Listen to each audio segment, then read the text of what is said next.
Olá, que bom estar com você de novo aqui no YouTube, né? Eu vou fazer um vídeo hoje, eu mencionei essa questão lá na semana passada, né? E a Eve Christie Performance pediu que eu falasse a respeito do complexo de Édipo, que foi um assunto que eu sugeri lá. Inclusive, para a semana que vem, depois eu vou dar duas ideias, tá bom? De temas que a gente pode conversar. E foi a respeito do complexo de Édipo na menina e no menino, tá bom? E que isso repercute, né?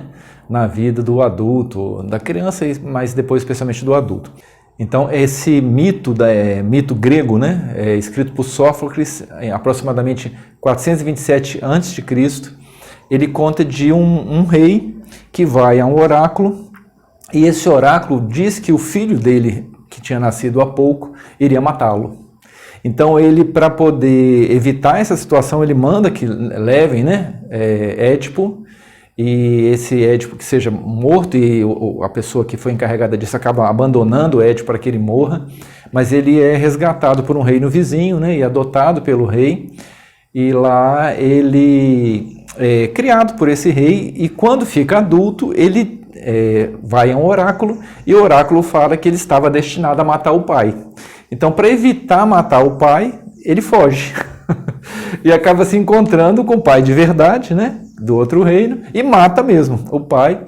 Depois ele passa a ter direito à esposa, né, a rainha, porque ele decifra lá o enigma da esfinge, e então ele acaba se casando com a rainha, que é a mãe, né? Ele não sabia disso, mas esse drama, né, que acontece de desejar a mãe e matar o pai, né, é o que Freud ele aproveita para trazer como uma base, né, da teoria psicanalítica.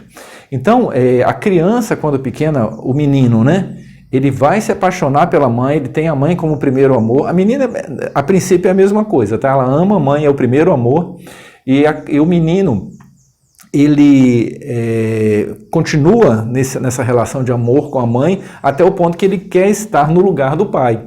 Então existe uma fase que é todo um processo inconsciente, obviamente, a gente não lembra disso, e na época também não é uma coisa que é clara o que está acontecendo, né? Mas existe um amor do menino pela mãe e um ódio pelo pai. Ele ama o pai e odeia o pai, né? Tem essa ambivalência. E ele deseja que o pai desapareça, morra, né? Como Édipo, né, que acaba matando o pai, para ficar com a mãe. Então esse é o movimento do menino, que é o complexo de Édipo. E a menina acontece um pouco diferente. Ela vai amar a mãe, que é o primeiro objeto de amor, e depois, tem uma questão interessante, né? O menino, ele encerra o complexo de Édipo pelo complexo de castração, né? A gente chama de castração. É quando o menino, ele vamos dizer assim, ameaçado pelo pai. Castrar significa cortar, né? Limitar, né? Mas na questão está associada ao pênis, tá bom? Então, ele, por medo de perder aquele objeto, né? Que é o pênis, e ser castrado pelo pai, ele então abandona esse desejo de ter a mãe. E ele sai do complexo de Édipo. E sai ali com uma lei, né? Que Freud fala que o herdeiro do complexo de Édipo é o superego. Tá? Então ele passa a ter a lei nele, né? Superego é a lei do pai que fica, né, com a criança. E então ele sai do complexo de Édipo pelo complexo de castração. Tá? A castração é que leva ele a sair. E na menina, essa é a diferença importante.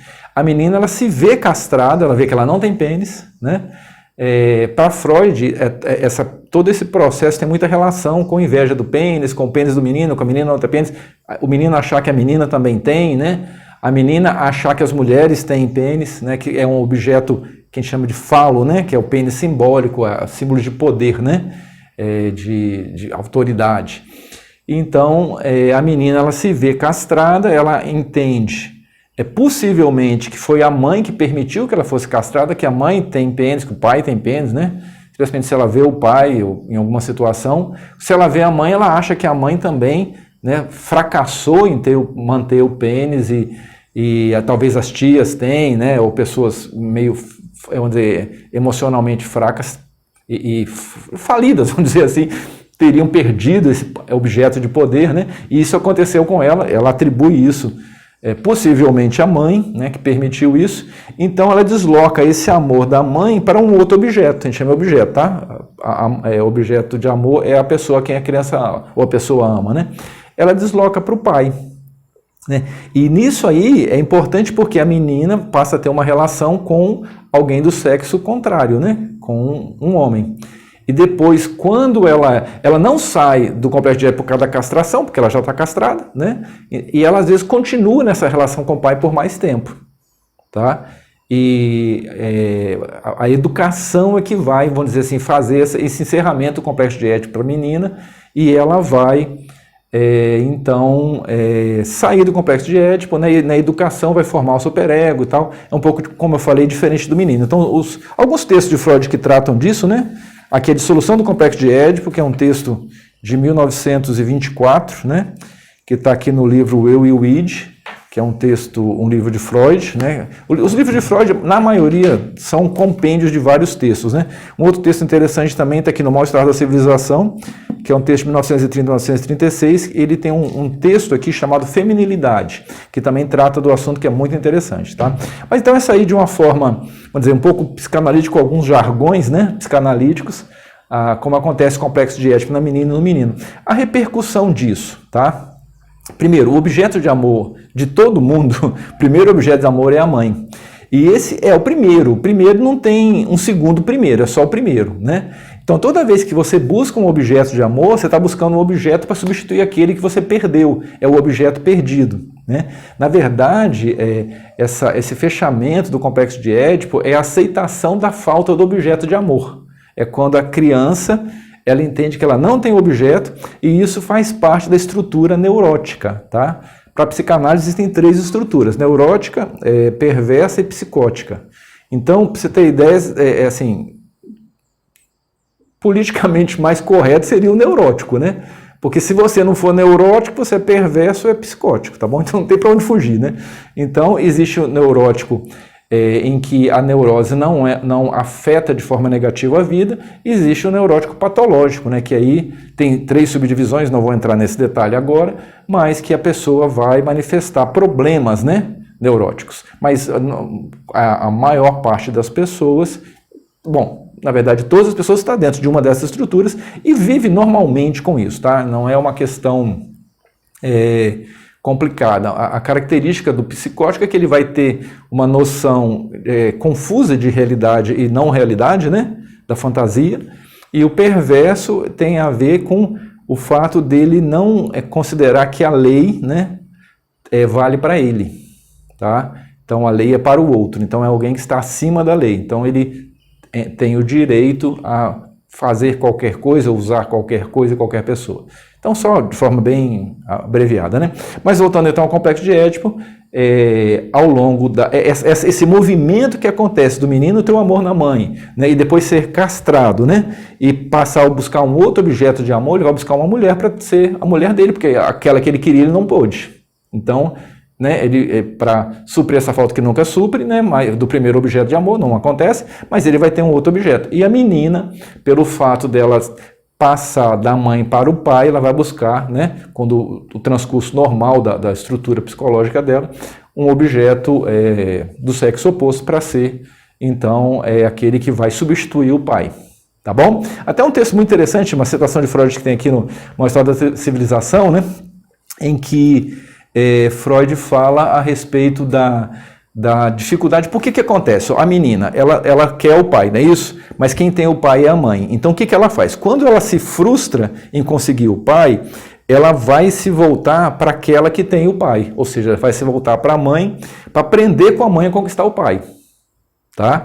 Então, se a mãe é uma pessoa estruturada, ela vai ser educada, vamos dizer assim, nesse processo de relação, né, com uma pessoa estruturada. Se a mãe é estrambelhada, ela vai se estruturar naquele estrambelhamento. Mas sempre vai haver uma certa rixa da menina com a mãe.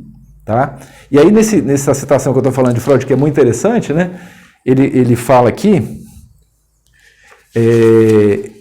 aqui nesse livro do Mal-Estar da Civilização, né, dentro do texto Feminilidade, diz o seguinte: assim, pode facilmente ocorrer que a segunda metade da vida de uma mulher seja tomada pela luta contra seu marido, como a primeira metade, mais breve, foi preenchida pela rebelião contra sua mãe. Porque ele fala que a mulher busca um semelhante ao pai para se casar. Mas quando ela casa, ela passa a lidar com esse homem como se fosse a mãe. Então aquela rixa que ela tinha com a mãe, ela traz para o cônjuge, tá bom? Que é uma questão interessante. Bom, eu estou dando, assim, de forma um pouco superficial, algum ponto aqui que você achou interessante, pontua aqui para eu poder estender um pouquinho mais o conteúdo, tá bom? Que para a semana que vem, eu pensei em 2 assuntos para falar, gostaria da sua ajuda para escolher. Um é falar a respeito das crenças, tá? Não crença religiosa, tá? Crenças que você tem, ou seja, coisa que você acredita.